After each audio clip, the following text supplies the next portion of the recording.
never did I want to be an actor. I have massive stage fright, and it took me a lot. I was in these shows in high school because I was doing ASL as my foreign language, and every Christmas we put on a signing show for holiday songs. So not only Christmas songs, but also Hanukkah songs. And I did that for 3 years, and it took so much energy for me to go out on that stage and sign. I was a pretty decent signer, but like trying to do the songs, I made so many mistakes. So yeah, but you bring that up. My father is actually an actor, and he had a long time role in As the World Turns in the late 80s and early 90s. Generally a soap opera actor. There's probably some kind of showmanship gene in there somewhere.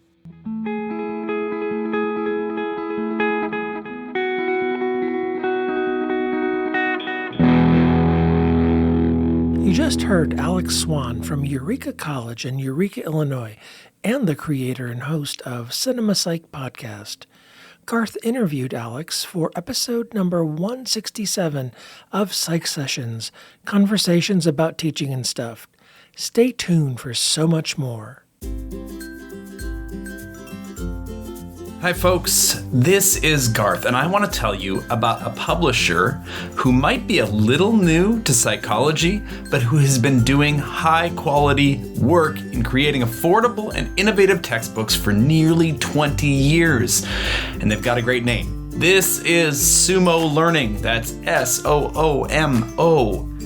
And I first met them when they came out to TIP Northwest in 2022. And I got to tell you, our attendees were so impressed with what they learned about Sumo's book and its mission. So the book is called Psychology in the Real World by author Jennifer Harper, and it focuses on psychology's big ideas. It's up to date with everything related to APA's Introductory Psychology Initiative, and it's peer-reviewed. And it includes high-quality, innovative supplements. Even with all that, it encourages student learning along the way, from engaging study questions to its affordability. It's really got everything that you and your students want in a textbook, so check it out. Go to sumolearning.com. That's SOOMO learning.com and check out Psychology in the Real World.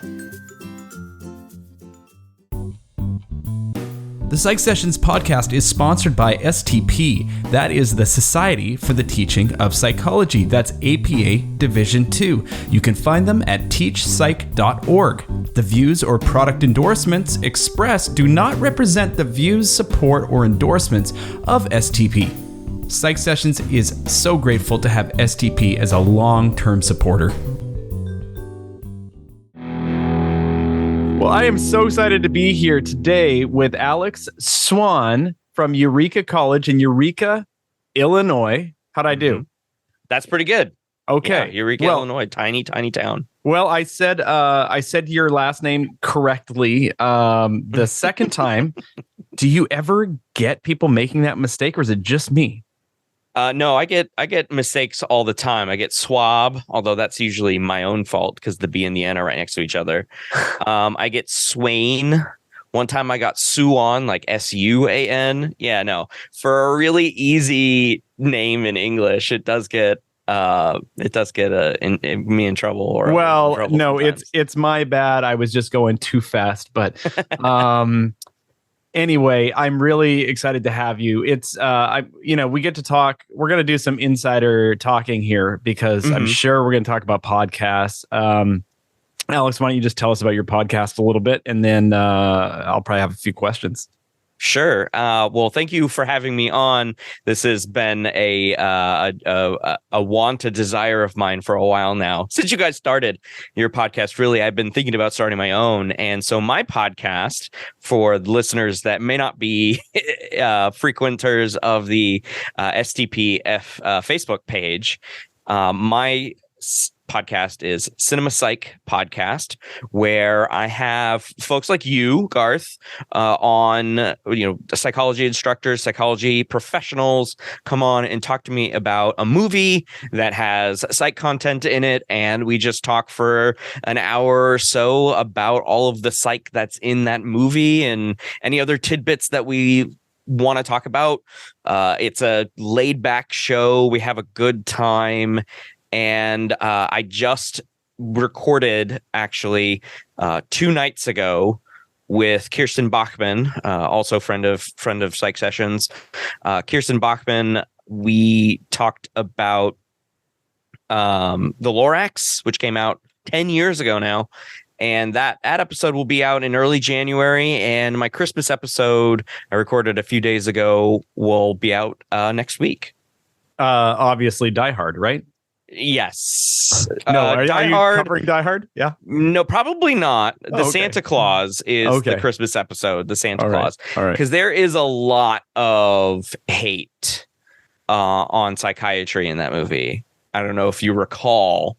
No. But, oh my God, there is so much. Neil, he's a doctor. No, he's not. He's a psychiatrist. It's like, whoa. Yeah. Whoa. Okay. And then with your clinical background, Garth, it's just like, where's all this hate coming from? Probably Tim Allen, but still. Yeah. Well, anything for a laugh, right? Well, that was the way it was back in the day, I think, was anything for a laugh. I don't think it's so much that way anymore, right?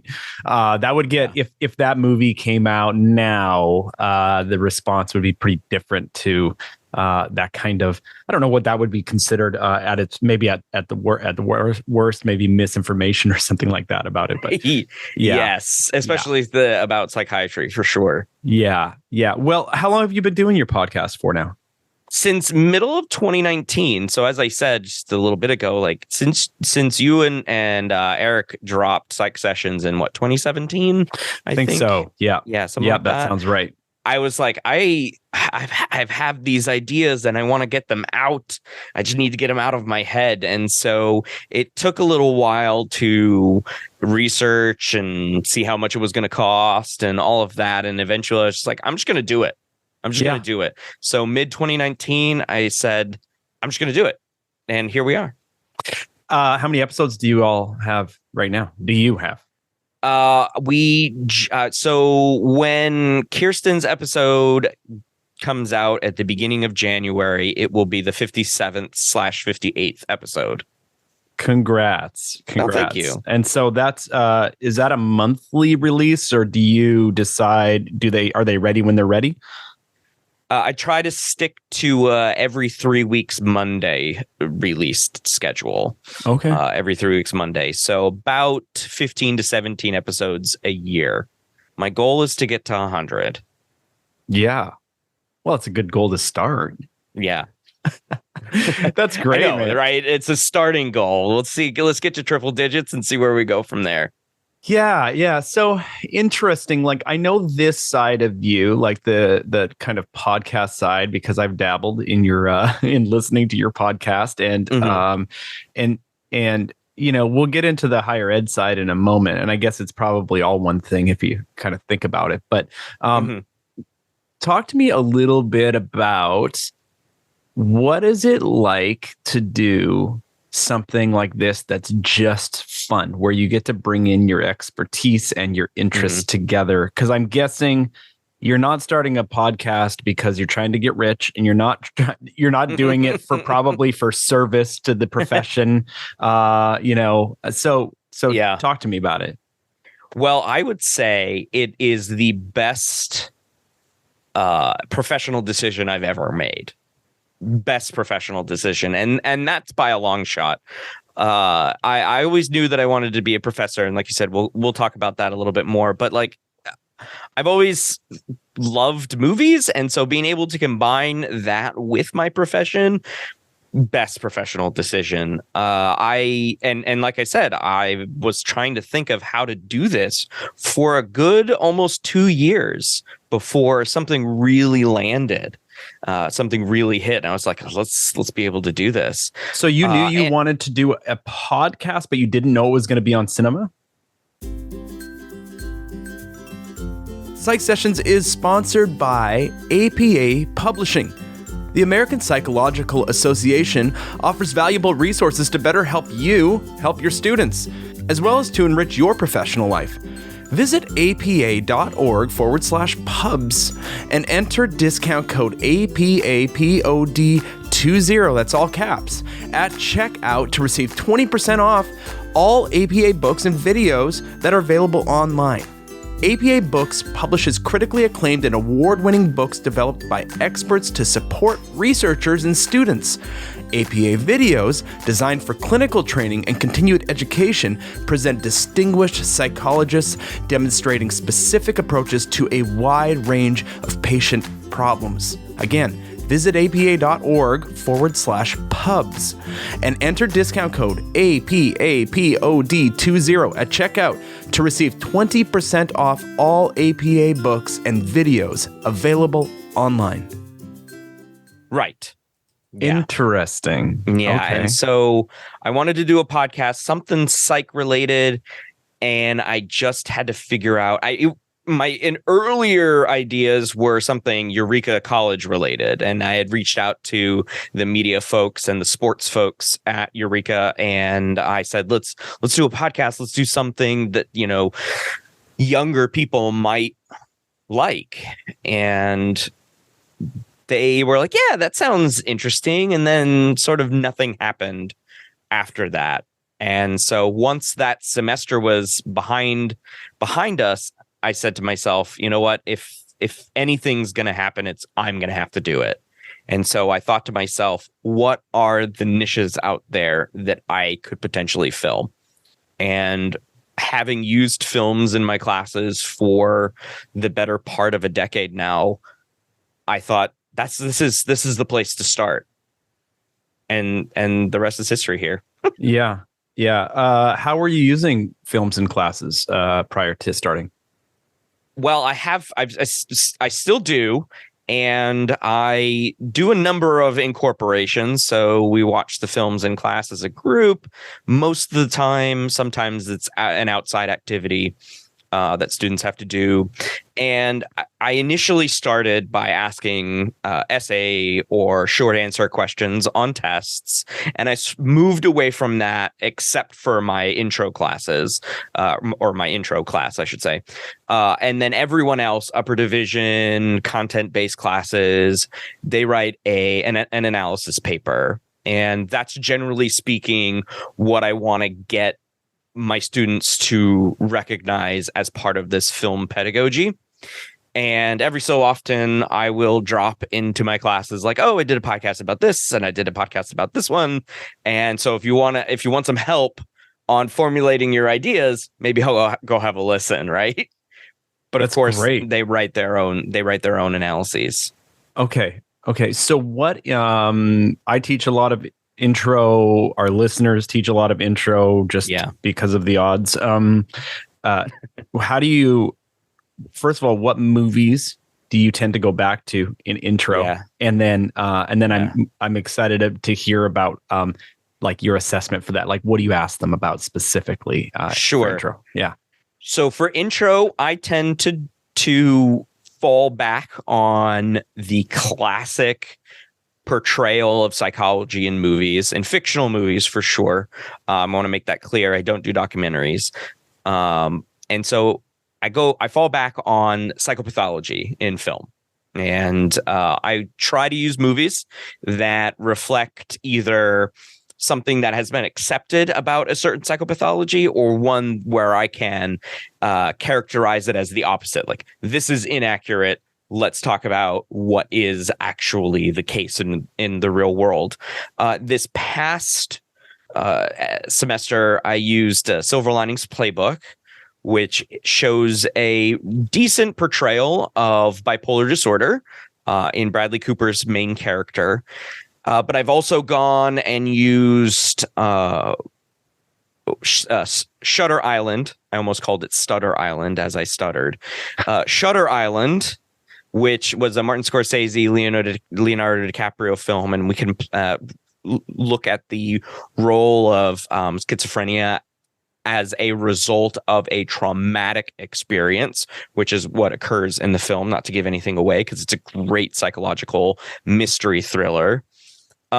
Previously, I've used Black Swan, but I've backed away from that one after learning about, various triggers and things like that. As far as the main character, Natalie Portman, deals with an eating disorder and deals with psychosis resulting from severe amounts of trauma and stress. So I've backed away from that one. It's a great psychological thriller, don't get me wrong, but I haven't used that in class in a long time.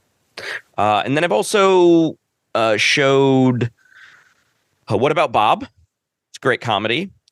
It's funny, though, when you and I usually ask students in 101 which film to use. And one semester I asked, it came down to a runoff between What About Bob and Shutter Island, and they want horror, they want like thriller, they want stuff that's going to keep them agitated, I suppose. And so that's what they chose. They chose Shutter Island over What About Bob, and I was like, wow, because they told me, it's Bill Murray's in this and it's a comedy. Nope. Shutter Island. They wanted the craziness, I suppose. Yeah. So your background is social, is that right? Social experimental? What is it? It's cognitive. Is cognitive and a little bit of cognitive neuroscience, though I didn't do any actual neuroscience in grad school. Okay. But I will say that my master's thesis was sort of a mix between social and cognitive. So I do consider myself cognitive and social cognitive in my background. And that's generally the position that I teach from, because my expertise is in cognitive biases. And there are so many biases that are also social in nature, so I sort of put that hat on too.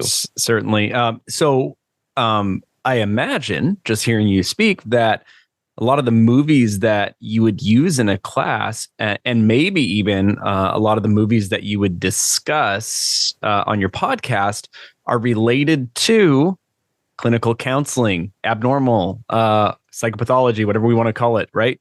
So how did you get up to speed? Did you have those courses? And what is it like to learn that kind of branch of psychology?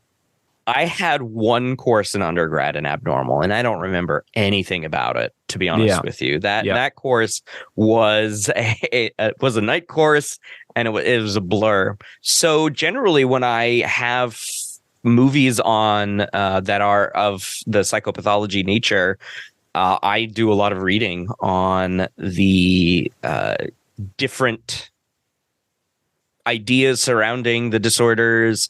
I have a copy of the DSM-5. I know it's controversial, but at least I look up the diagnostic criteria for Americans and all of that. And I read a lot about it. I wouldn't consider myself an expert. And it's funny that you mention how many movies have this quality to them, this kind of psych discipline. One of the reasons why I wanted to start the podcast is because there are very few psych and movie podcasts that are out there, or even discussions, even YouTube channels. And most of them do only focus either on psychopathology or on characters. And so I wanted to make sure that other psych disciplines were going to get their time to shine. And it was kind of funny because a few months ago, I had Ed Hansen on, and he's an industrial organizational psychologist and social psychologist. And it was the first IO psychology movie, industrial organizational psychology movie, that we had on. We talked about Office Space. I think that was the perennial classic for IO psychology. And it took, I want to say, 2.5 years for IO to be represented, but it's now represented, and we're going to have a little bit more in there too. So coming in the future. So While there are a lot of movies, I try not to spend too much time in the psychopathology and clinical realm, just because I know that I'll probably say something wrong. Well, how can we even talk about much of anything in our discipline without getting some stuff wrong, right? We just know the little slivers of the whole pie. Yeah. You know, I was just thinking about what you're doing. It's so great because it's inherently interesting, right? You've got movies and you have got psychology, and I think there's a really nice audience for that. I wonder also, as you're talking, you know, if you have on your website, have you tagged these topics so that, like, for quick reference? That is a question you asked at the incubator. That's right. At ACT this last. But isn't that what you were? October. Wasn't that your idea? Yeah, that's my ultimate goal, right? Yeah. Is to have a one-stop shop for these, essentially these tags, right? So this indexed website for all sorts of movies and films that you can keyword search. We've all seen the research. Retrieval practice increases student performance. But that doesn't mean that taking quizzes is popular among students. At WW Norton, they think assessment can be fun. So if you and your students are tired of those same old multiple choice questions, mix it up with Inquisitive, WW Norton's award-winning adaptive assessment. Created by a cognitive psychologist, Inquisitive utilizes gaming principles and interactive question types to engage students with more active than static multiple choice questions. Students wager points on each question, utilizing strategies of prediction for metacognitive monitoring. With the ability to control their grade by how many questions they answer, almost all students continue working until they have earned a grade they're satisfied with, thus rewarding effort and fostering a growth mindset. Want to see what your students think of Inquisitive? For Psych Sessions listeners new to Inquisitive, you can try it for free the next time you teach. Just go to siegel.wwnorton.com/psych sessions. That's Siegel, like the bird, SEAGULL.wwnorton.com/psych sessions. And the folks at WW Norton will even integrate it into your LMS for you. That's the ultimate goal. Yeah. One-stop shop, because there are a lot of lists out there. You can type into Google psych movies, and so many things will pop up. IMDb has a ton of lists, and some are generated by the staff at IMDb. Some are user-generated lists. You've got the Cognitive Science Movie Index that is run by the Cognitive Science Department at Indiana University. You've got the Psych, and there's a psychfilmmovies.com or something like that. Don't quote me on that URL, but there's a URL that out there that has a lot of teaching resources for psych teachers, and it's got a few lists here and there. But these lists are static. They don't change much. They don't incorporate any new movies, that's for sure. And of course, new movies always enter the discussion. And I'm constantly finding new movies to incorporate into. Of course, there are the classics, but I'm always finding new ones. New movies are always getting made. I'm speaking with Cy Islam and Gordon Schmidt, two IO psychologists, talking about the MCU. Right, that's a constantly changing situation of movies. So my idea here is to have this one place that has all of these keywords combined, and you just go and you type in, I want a movie about discrimination or prejudice or something like that, and Zootopia pops up as one of the search results. Yeah, among others, of course, like Crash and other movies. But just have a one spot, and then all of my resources and all of that. Yes, so that's the goal. That's what I'm going to be working on now, right? for the future. Well, there's how much of that is about curating what's out there, and what of that is developing new systems? Have you gotten that far yet into it? No. Okay. No, that's fine. I love the idea, and I was just trying to gauge, like, is it about collecting what's already out there, or is it about kind of finding a way, Both. a sustainable way Yeah. to put new stuff in? Yeah, so there's some learning involved. I don't know too much about indexing and databasing at the moment. So there's a lot of back-end stuff to learn. Yep. But yeah, I think the goal would be to curate stuff that's already out there and then build on that by keeping it updated with new stuff. Is this something you have energy for? I think some people would say cool, movies cool, teaching cool, psychology cool, archiving, labeling, tagging databases not so cool. Are you good at that? I mean, I always love learning new skills. There you go. The podcast itself was an exercise in learning several new skills. Never knew anything about audio production before, and I think my podcasts sound really professional, and I've gotten comments to that effect. And I had never done any video editing before, and I sort of around the same time I started my YouTube channel. So, I mean, there's been a lot of learning that's been involved in this, but yes, I do have the passion for it.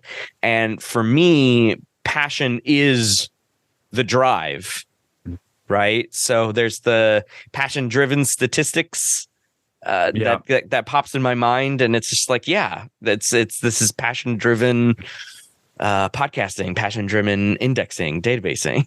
Yeah, no, it's great. It's great. I think it's the only way to keep ourselves fresh, or it's a great way to keep ourselves fresh, is to keep following these curiosities. Again, we'll get to kind of your institution and your job, but you and your family, but you must be able to find time to do this, or you prioritize the time to do it because you know what it does for you. Yeah. But hold on, before we get there, let me ask you about your YouTube channel. Okay. What do you use that for? Do you throw the podcast out through the YouTube channel? It is one place where the podcast goes. Yeah. Okay. It's the sort of the one free place that the podcast goes. I put a little audio visualizer, and it goes out as the video version. So if people don't have Spotify or Apple Podcasts or anything like that, they can find it there. Not the most well-known part of my YouTube channel. That's mostly statistics tutorials and randomly a couple of tech tutorials that launched my channel into craziness. So say more about that. What's that? Most of it is statistics tutorials. So all right. So the thing that launched my channel into over 3,000 subscribers now is back at the end of 2019, I figured out a way to use a voice. I was streaming on Twitch at the time, and I found a way to use voice mod, which is a voice changer, voice modulator, but it was only available on Windows. And I'm not a Windows user. I'm a Mac user through and through. I have no Windows except for using one program, well, two programs, voice mod and then another program. So I figured out how to use voice mod through Mac using a virtual machine. So the virtual machine runs Windows, runs voice mod, and then I was able to figure out a way to route that audio into OBS for my stream. And so I was able to use the voice changer that really no Mac user can do, because they haven't made a Mac version yet.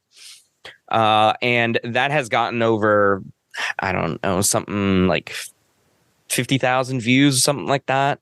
Interesting. Lots of subscribers. And about 2 summers ago, about a year and a half ago, I became a YouTube partner. And that allowed me, because the algorithm favors partners, that allowed me to expand my tutorial offerings in Jamovi and JASP, which are 2 free programs. And I got a lot of subscribers from those, and it just kind of snowballed from there. And it's really cool because it is the one place where I get random people saying thank you. Huh. It makes you feel really good. Because you're solving problems for them. Yeah. Yeah. Yeah. It's so great because you get to be the teacher that you want to be. Yeah. And then you get these random strangers who are like, thank you so much for helping me out. You're great. Or I'll get like, you're a great professor, or you're funny, or something like that. And then I compare them to my student evaluation. It's like, oh, why can't everybody be YouTube commenters? Yeah, well, I think they're coming to you on YouTube because they have a problem. They're probably Googling, right? And then they are finding you, and they're finding a solution, either to a tech problem or to a stats problem. And then so I experienced this on not this sort of level, but internally at my institution. There is a process. Is higher education and technology just the worst, I think? Anyway, there's like this system that the state created to run payroll through, and I don't even know. You know what they did on the homepage? They put acronyms there that they never spelled out that mean nothing to anyone. So they're just 4 letters, and the letters don't actually, I don't even know if it's an acronym because it doesn't actually spell anything. They're just random letters. Okay, so they just stand for things. Anyway, it's ridiculous. So there was, in order to get reimbursed for something that you paid out of pocket, whatever, they sent this email. And email must have been, 10 printed pages long. And oh my God, and it was awful. to get through to this one kind of page where you had to enter this certain information. It's like a few digits, somebody's personal code in order to get paid out of their budget or something like that. So I was so upset as I was going through it. It was so ridiculous to me. It took me forever. And as soon as I finished and finally got it completed, I thought to myself, I don't want anybody else to have to go through this. So I just turned on my screencast and I just recorded a video and said, hey, folks, you're going to get this. When you need to get reimbursed, you're going to get this letter or this email. Forget that. It's a mess. So just do this. I actually couldn't hide my contempt. I redid the video a year later or whatever, because I was like, oh, that doesn't sound great. I was so upset when I recorded that. So I did in 30 seconds. I said, click here. This doesn't make sense, but click here, click on this one, and got people through to the end. And to your same experience, I had random colleagues across the college. Every once in a while, they'll just show up in my inbox. Thank you. I would have never figured that out on my own. And that's awesome. Nor should they have to. But yeah, you're right. Getting those things it makes my day. It makes, well, maybe not my day, but my hour to get one of those for sure. Yes, 100%. It is a very fun experience. And another one that I do love very much is I just put a video out because it wasn't anywhere that I always look to see whether or not my video would be useful in a sea of other videos. And there was one that was nowhere on YouTube, and it was just how to add captions, live captions to OBS, which is Open Broadcaster software that many people use to record videos, stream, these kinds of things. And so many people are like, oh my gosh, this is a lifesaver. And the captions are great. They make mistakes just like every captions do. But if you're not using PowerPoint that has its own live captions, then this was a great solution. And I love seeing how many people took the time to work on that to be more accessible to whomever they were making videos for.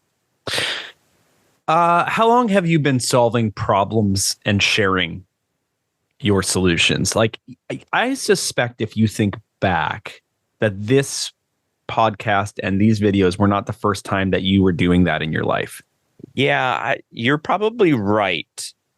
I don't know, but it has been. I have had a teacher mindset for a long time, and I have been using things that I know, like just things in Word for friends or family members, things in Excel. I think I'm a very industrious and resourceful person. So I'll go look up if I don't know how to do something, I'll go look it up. And then, of course, why keep that knowledge to myself? Right. I want to share it. And so, I mean, it's part of the reason why I became a scientist, generate knowledge and share it. Right. So, yeah, if we had time and we could think through, and we might even see those pop up as we kind of go back into your story a little bit. But I'm going to guess that there is this trend of what we're kind of seeing. Because isn't this the skill development we talk to our students about? It's these things, and some of them are, who knows where they came from, right? A lot of them did not come through formal education. They came through our curiosities and our personality and whatever. But as you get into this kind of phase of our careers, and how many years are you now into higher education? Oh man, that's a good question. Since getting my doctorate is your question? Yeah. So I got that in 2016. So 6+ years now. Yeah. Okay. But yeah, you are firmly in early career, moving towards mid-career, right? Yes. Yeah. But I think there is this nice sweet spot as you kind of finally get a job and, hopefully like it, and some things kind of settle down. And now you can let all those things that you didn't have time to do, to think about, whatever. I see a lot of myself in what you're doing, which is it's so great to be able to actually just follow your passion projects and your curiosities and do that. So anyway, good for you that you've been able to do it. It's great. Yeah. And part of a lot of that has come from the job that I have and the focus on teaching and the time that I am able to commit to this, and the prompt of several friends and saying, you need to speak more about these activities as professional development. Yeah. Reframe them as not just a hobby, but something that you are doing as a professional endeavor. Right. Yeah. Yeah. So often it is, it's about it's finding that medium, right? To share it with who's the audience and like who's interested in this. YouTube is interesting because you probably get people from all kinds of backgrounds, right? Whereas all over the world. Yeah. For CinemaPsych, it's going to be more, it's going to be people who are interested in, I guess it's going to be entertainment too, but people are interested in psychology and movies. But yeah. So, okay, well, let's get into it. Let's talk about, let's work our way up to present. So where did you grow up? So I grew up in Los Angeles, California, in the San Fernando Valley. So I am through and through a Valley boy. And I was born in the 80s. So yes, the Valley boy, right? Okay, so talk to us. If we don't know Los Angeles, what is a Valley boy like? So if you just listen to my accent, that is a Valley boy. But the quintessential movies that came out in the 1980s, I'm always going to go back to movies, by the way. The quintessential movies that came out in the 1980s, showing things like things that are very surfer culture related, Hollywood, those kinds of things. Like, yeah, totally, dude. Yeah. Let's go down to the bar. The Californians, the SNL skit, really hits that home. Yep. All of the traffic, all of the time. It's kind of funny actually. My colleague at Eureka flew into LA just yesterday, and she sent me a picture on her way out of LAX, and she said, "Do you miss this traffic?" And I said, "Absolutely not," because I don't live in Southern California anymore. Right. And it's been a while since I've had to navigate that traffic, and I don't miss it one iota. But imagine all the cinema psych you could be listening to in that traffic, right? Oh my God, yeah. If you are stuck in that traffic, please do. Okay, so yeah. So 80s, Valley, Los Angeles. Your love of movies and then also being in Los Angeles during that time. Did the acting call ever appeal to you? So this is a funny story, and I'm glad you asked. No, never did I want to be an actor or some kind of. I have massive stage fright. And it took me a lot. I was in these shows in high school because I was doing ASL as my foreign language, and every Christmas we put on a signing show for holiday songs. So not only Christmas songs, but also Hanukkah songs. And I did that for 3 years, and it took so much energy for me to go out on that stage and sign. I was a pretty decent signer, but like trying to do the songs, I made so many mistakes. So yeah, but you bring that up. My father is actually an actor. He had a long time role in As the World Turns in the late 80s and early 90s. He was generally a soap opera actor. He was definitely there's probably some kind of showmanship gene in there somewhere. Sure. Yeah. Did you get to go on set when you were a kid? No. Okay. Luckily, no. He's not a very good dude. Oh, I'm sorry to hear that. Yeah, it's all right. It's all right. He's not a very good dude, and I was a very young boy when my parents actually got divorced, so I never went on any of those kinds of sets because he was off gallivanting and doing things. Many times he was living in New York at the time, and we were in California, so I only saw him every so often when we went as my sister and I went as unaccompanied minors across the country several times as kids. That's a long flight. So weird. It's so weird to think about now, though, post 9/11. Right. I would never send my kids on an unaccompanied minor trip right now. I would never do that. But apparently it was okay in the 1990s. Well, I'll tell you, my wife was a flight attendant for a stint. Maybe they also, she hasn't done that in a while, but maybe they figured out how to do that in the safest way possible, for kids or whatever. But okay, so that's so interesting that you have some stage fright. Does that translate into the classroom? Not anymore. Okay. It did when I first started teaching in graduate school. About a decade ago was my first instructor-led class. But I for some reason can perform in front of students that I can't kind of perform in front of colleagues or friends or family. Interesting. And I have never been able to figure it out other than just calling it social anxiety. But beyond that, couldn't tell you why. Yeah. I wonder if it has something to do with kind of authority in a certain area, or just feeling like, a level of comfort. I tell my students in my first year seminar, I teach that every other year. So they're mostly freshmen. And I tell them that the person that you're seeing has taken a long time to cultivate. And you may not like speaking in front of people. You may get nervous doing various things in college.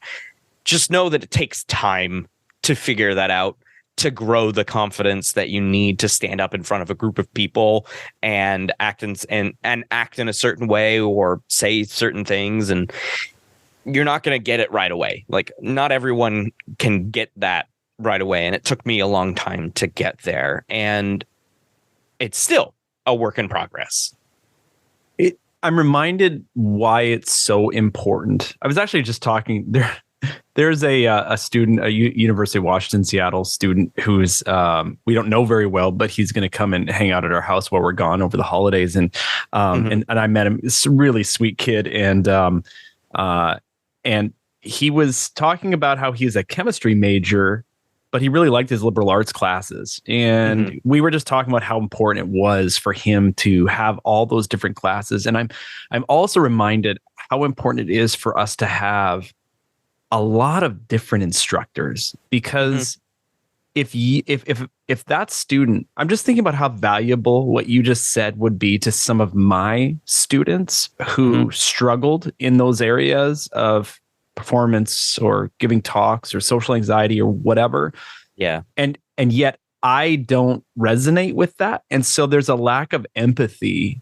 And just not that I'm not empathic or I don't care, but there's just a lack of like natural empathy or maybe picking up on it for me because I don't. So how great is it that you have a colleague down the hall that this same student will be in their class, and that colleague is extroverted and confident in front of people and just it doesn't care if they make mistakes or whatever. And to see that, and then to also have somebody like you come alongside and say, hey, it's okay.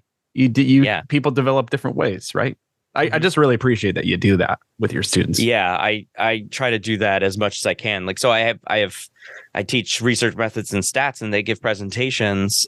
And I had one student who said verbally to everyone while she was giving her presentation, like, I'm mad nervous. And then she commented to me through text later that she was really, really nervous and wondered if I picked up on it. And I wrote as she was talking, like, even though she said she was nervous, it's not really all that noticeable. I think you're doing fine as long as you just, keep the flow and everything. Because I definitely internalize people who go up and are super nervous about talking, because I can empathize with them. And it's readily available. Do you feel what they're feeling when they're? Yes. Yeah. I at least I think that I do. My heart rate goes up for them. My breathing goes up for them. Yeah. So yeah, mine does too, but probably in a different way. I actually don't know the literature on this at all, but you've heard that you've heard how some people are, and this is actually a movie thing. Maybe I'll ask you about it, but it's have you ever heard of people describe themselves as kind of empaths? They feel things very, very strongly. I mean, I can't watch a car commercial without crying. That's just, when it comes to a movie, like any kind of brief story, I am in it. I actually have difficulty with some of the shows that my wife likes to watch because it's yucky for me. And The Shrink Next Door. I don't know if you saw that with no, I have not. Will Ferrell and I did hear about it, but I haven't watched it yet. Well, interestingly, I love the actors. I love the concept of it. It's Paul Rudd. Yeah. And and I hated it. I didn't finish it because it wasn't even that it was a psychology related. It was so yucky. I just could not sit with it. So I don't know. It's I think that, we're all just kind of wired differently when it comes to observing, right? Movies or student stories or whatever. And, maybe that's the counselor in me too. I don't know. Yeah, that could be. I mean, I tend to just feel everyone's level of awkwardness to 1,000% and then probably match that level of awkwardness. Yeah. Yeah. And I guess for me, I feel people's sadness and I feel people's joy very strongly. So, oh, well, that's quite the sides of the two, the two sides of the coin. That's what I know. I'm just processing this right now. Okay. Interesting. Okay. So let's get back to you. So when you were growing up, were you a good student? Did you like school? Yeah. I love school. When I was like 5, I was like, I'm going to be a doctor. And then probably about 2 or 3 years later, I realized that I did not enjoy seeing blood. I don't get lightheaded or anything like that. It just weirds me out. I'm like, I don't think I can be a doctor. And I think my mom may have said, or my sister may have said, she's a couple of years older than me, may have said that, like, if you don't like blood, then you probably can't be a doctor. And I was like, well, all right, that's fine. And so I switched to astrophysics, and I gobbled up as many space books as I could around that time. This is about 10, 11, 12. And thought that astrophysics was going to be my thing. And then I eventually got to high school and realized I didn't really like calculus. And I definitely hated when calculus was applied to physics. I was like, this sucks out all of the joy of physics. And so I abandoned astrophysics. And then I thought to myself, well, why not just astronomer? And I don't know why I abandoned that, but I found a love for chemistry. I took regular chemistry 1 year, and then I followed that up with AP chemistry the next year. And I'm like, I'm going to be a chemist. That's all there is to it. I get to play with, it's basic math. That's fine. I can do that. It's fun with substances. I can mix those together and make things explode or turn metals different colors. Yeah, that's fun. And I can, do stoichiometry and all of that. And I thought, why don't I do that? But then I got to college and I didn't take a chemistry class my first year. Chemistry. By choice? It must have been by choice. Yeah. Because they all had labs and I was working full time. And I just couldn't give up the time to take the labs. And so I was like, I'll figure out something later. Yeah. My first semester, I also registered late. So a lot of classes were already full. Yeah. Where was community college? I think this is important to say. I went to community college for 2 years, my first 2 years. Which community college? I went to Los Angeles Valley Community College. Okay. LAVC, or Los Angeles Valley College, I should say. Part of the LACCD. Shout out to all those amazing teachers in that community college district. And so I registered late. I registered in August, and classes, I think I registered at the beginning of August, and classes started in mid-August. So I was like 2 weeks out. Why the delay? Why the delay? Why the delay? That's a good question. I don't know if I remember why I delayed so much. Maybe so part of it has to do with being annoyed with that circumstance. So I got accepted to UCSB as an undergraduate. Mm-hmm. But my parents told me when I got accepted, they said, we can't afford for you to go to a 4-year college. And so we'll make a deal with you. You go to a community college and then transfer to a 4-year, whatever 4-year you want to, and we'll take care of your bachelor's degree. And I mulled it over for a while because the other option was like going to UCSB and being in debt myself. And I thought about it and I said, well, you know what? That sounds like a great deal.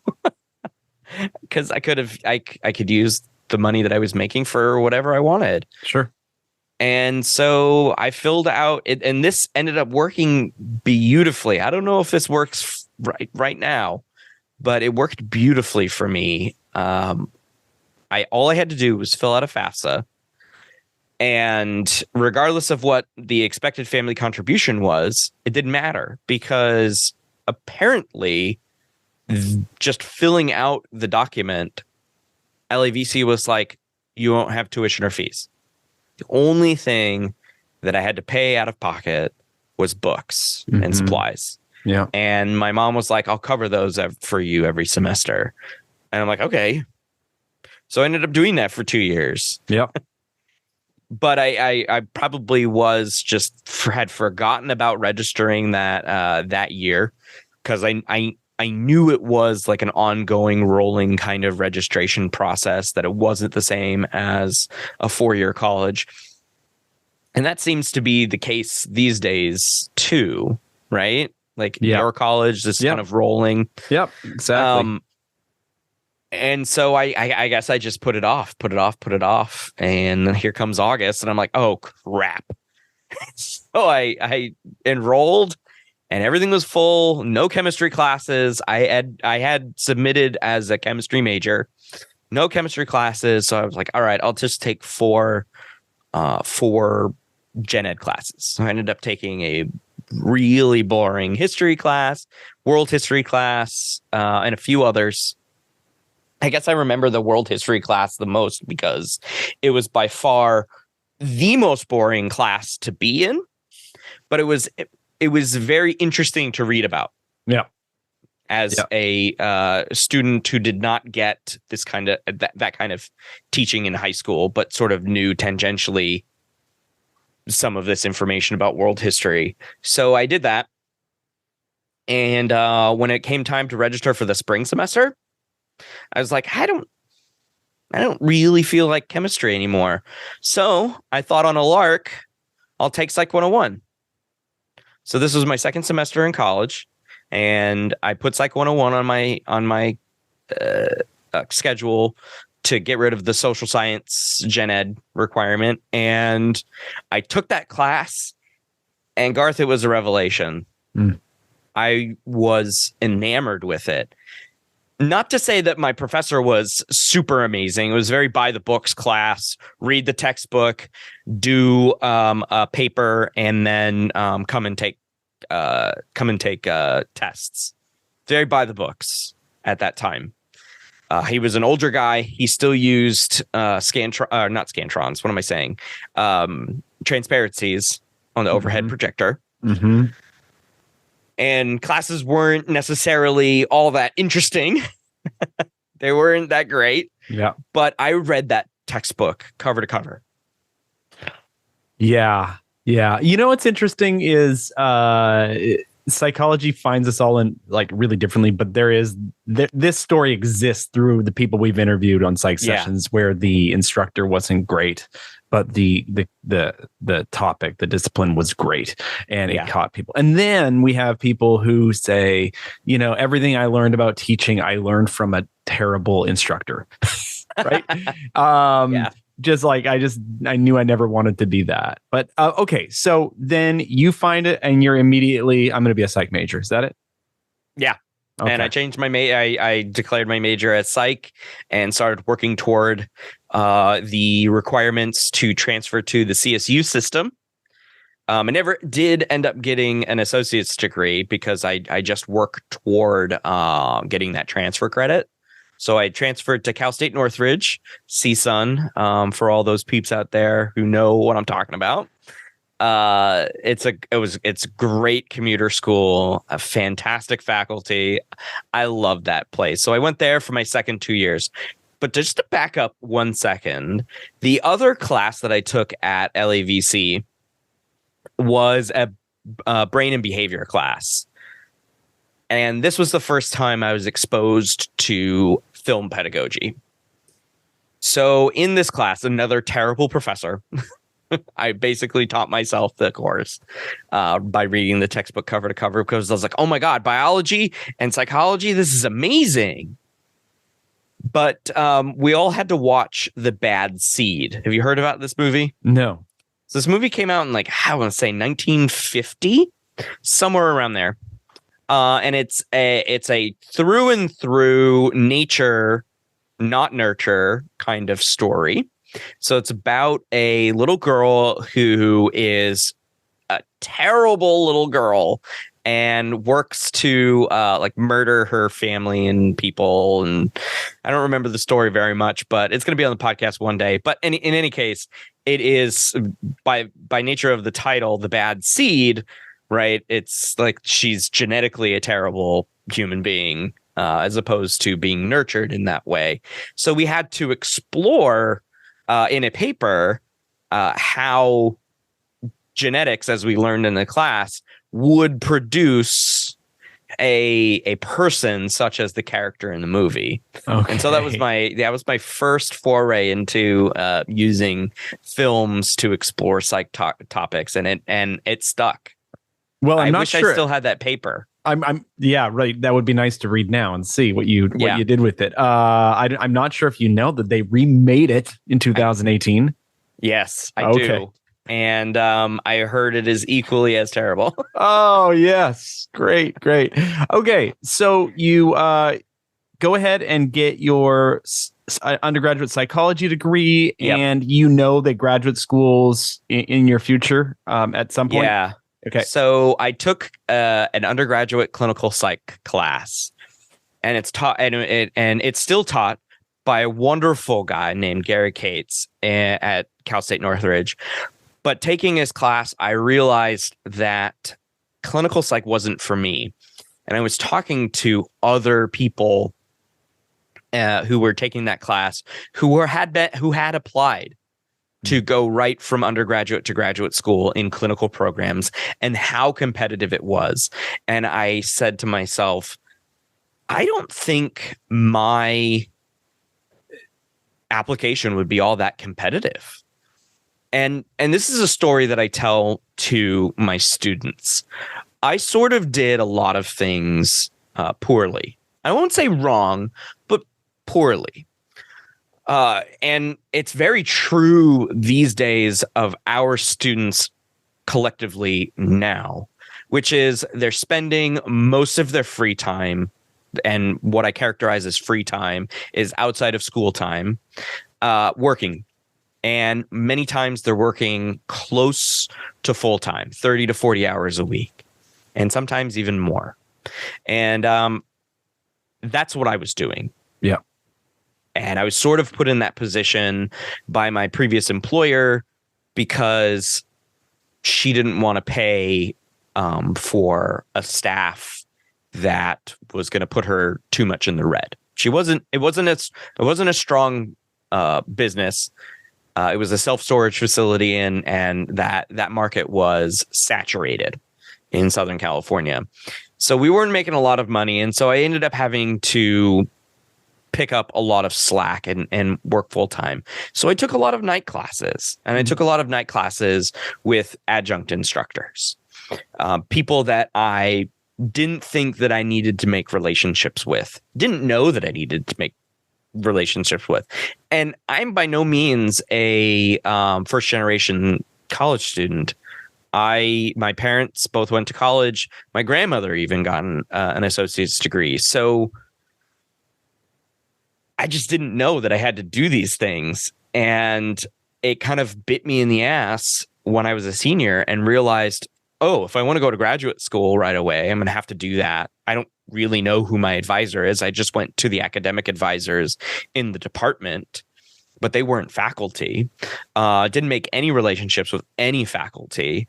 One of the relationships that I had with faculty was a woman who I'm still friends with today. She was very formative in teaching me like experimental psychology and cognitive psychology. She had a master's degree at the time, and I was being told over and over again that somebody with a master's degree isn't going to, and a letter from them isn't going to hold as much weight as somebody with a doctorate, or a full-time faculty member. And so I didn't have any relationships with anyone in the department. And so I looked at these people in this clinical psych class, and I'm like, one, I'm not doing clinical psych. And two, I have no idea where to go from here, how to go from here. So I ended up taking a gap year before going to graduate school. Didn't really know what I wanted to go to graduate school for, what graduate school would look like for me if I would even get into it. And this was around the 2008 election, and I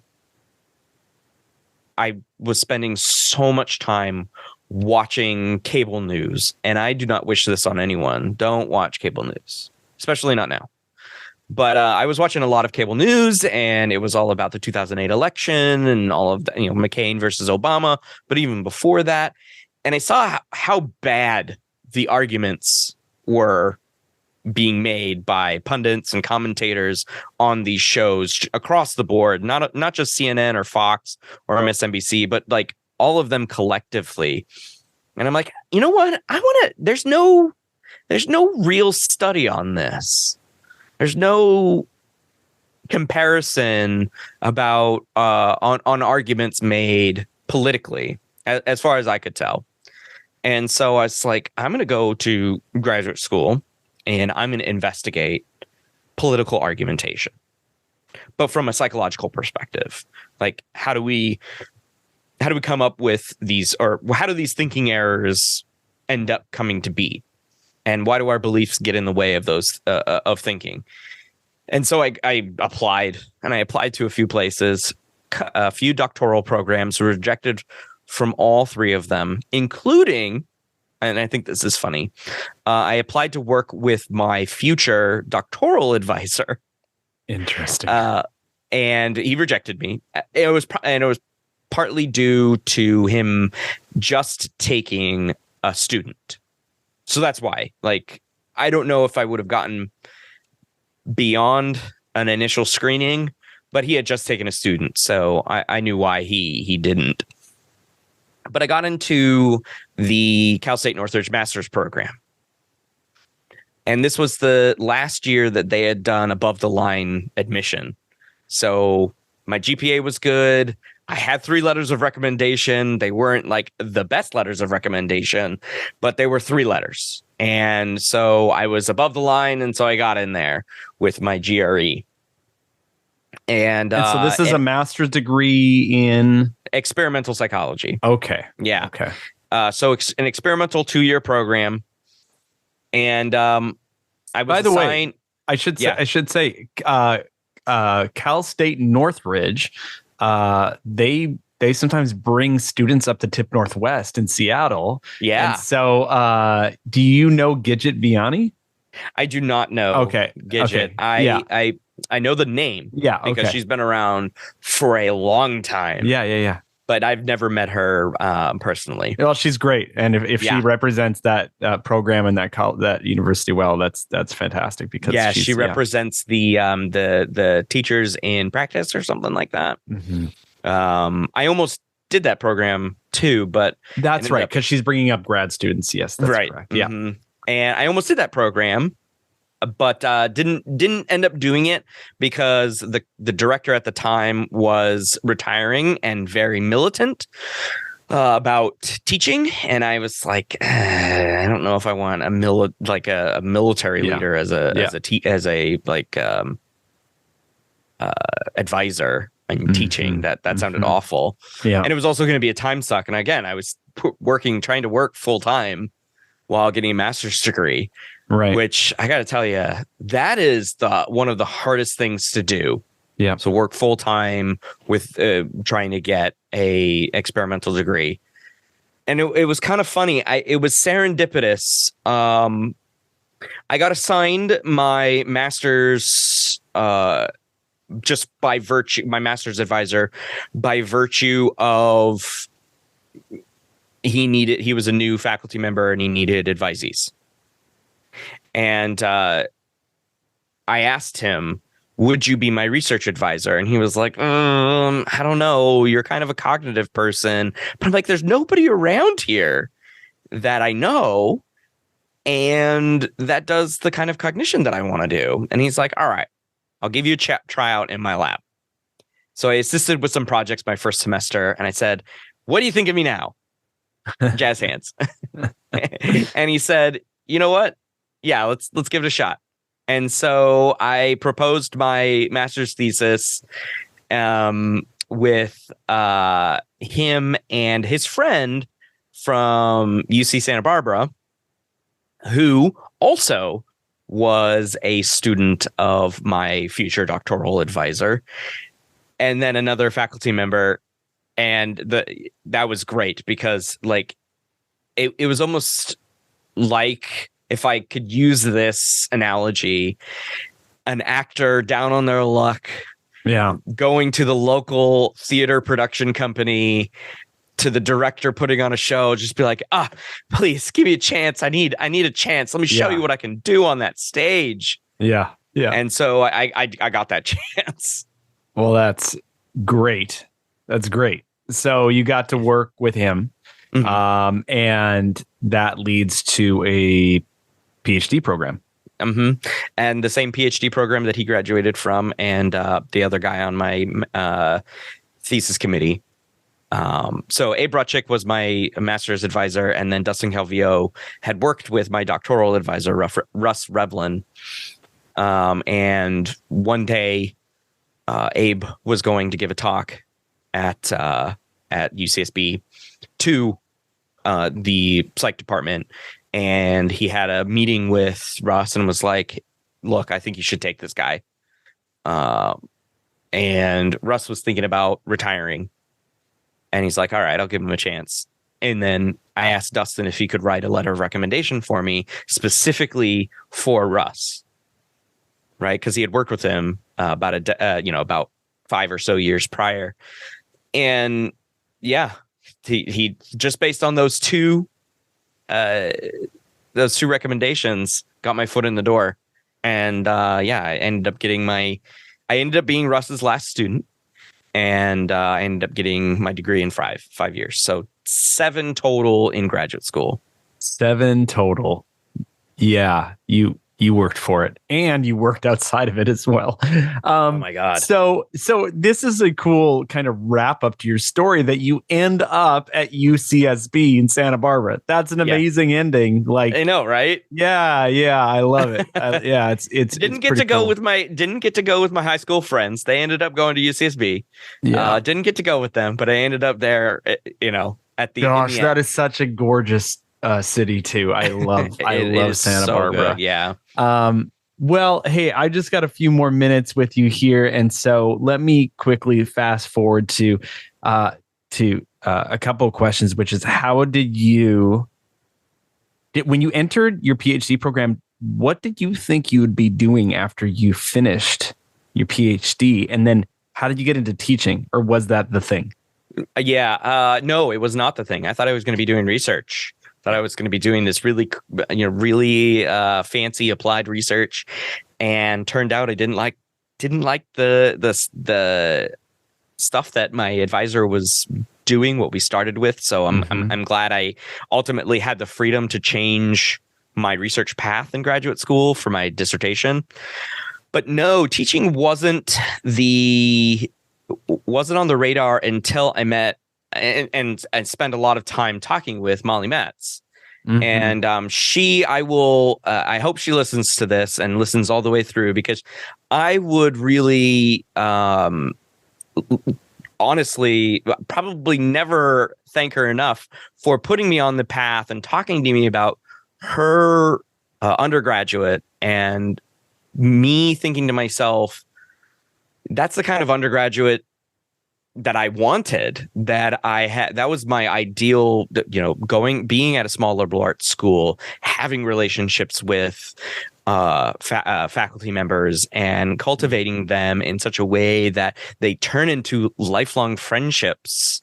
And that's what I've been able to do at Eureka. And I don't think I would have gotten on this path had she not told me about the CCUT program that we both did, the certificate in college and undergraduate teaching that you could add to your degree. And you went to workshops, you did a portfolio, and it was a multi-year certificate program. At UCSB? At UCSB, yeah. Okay, cool. That put me on this path. And without that, and the fact that I had a master's degree, which allowed me to teach summer classes right away. Like, I didn't have to wait until I was a candidate in ABD. Right. I had a master's degree, so they're like, "Can you teach this summer class for us my first year?" And I was like, "Yeah, let's get it going. Let's get it started." Awesome. Yeah. And then you fell in love with it. And then I fell in love with it, and being the freedom of being able to design my own courses, and having that freedom at Eureka as well has really been awesome. My Psych 101 is not like a typical 101. I teach scientific literacy, and I sprinkle psych topics throughout the semester, so it's like half and half. Yep. And so it wasn't the plan, but it also wasn't the plan, or it was. It was and it wasn't, I'll say. and I just got nudged in various ways, and it eventually became the goal, the career goal, and then here we are. I had my tenure interview last week, and just gotta wait for the answer. Oh, well, we'll trust that it's all good, man. And congratulations ahead of time. Thank you. Yeah. So, Eureka College, what's your load like there? Teaching It's load? a 4-4. Okay. 4-4. It's pretty intense. Yeah. Yeah, it's a lot. Although I'm now have my rotation set every 2 years, different courses here and there. Although I do get the opportunity to work in a new course here and there, and I have a pending proposal for one. Hopefully, that one goes through. It's based on my upcoming Wondrium course on cognitive biases. So very cool. Yeah. That's such an. That is an area. Well, you are getting acquainted with all of the psychopathology stuff. I am actually this last year for me has been a kind of dive into social cognitive psychology, and just my interest. That's where my interest is right now, and so that's what I'm reading a lot of. But so very cool to hear that that you've done all this work on biases and you're creating a class on it. Yeah, and I love that you think out of the box with your in your classes, and I don't know where you got that skill set to be able to imagine things differently and then also be okay with doing them differently than other people are doing them. But I think it's going to serve you really well. I think it has already. Yeah, I hope so. So anyway, man, it has been very, very nice to sit down and chat with you. I'm so glad we got to know each other this year at the incubator, and then same. Yeah. And now we're in the podcast family. Yes, exactly. Yes, podcast family. Mm-hmm. That's right. There's not many of us. So, hey, all my best wishes to everything you're involved in. And I'll be excited to hear what's next for you. Yeah. Thanks, Garth. Thanks for having me on. I appreciate it.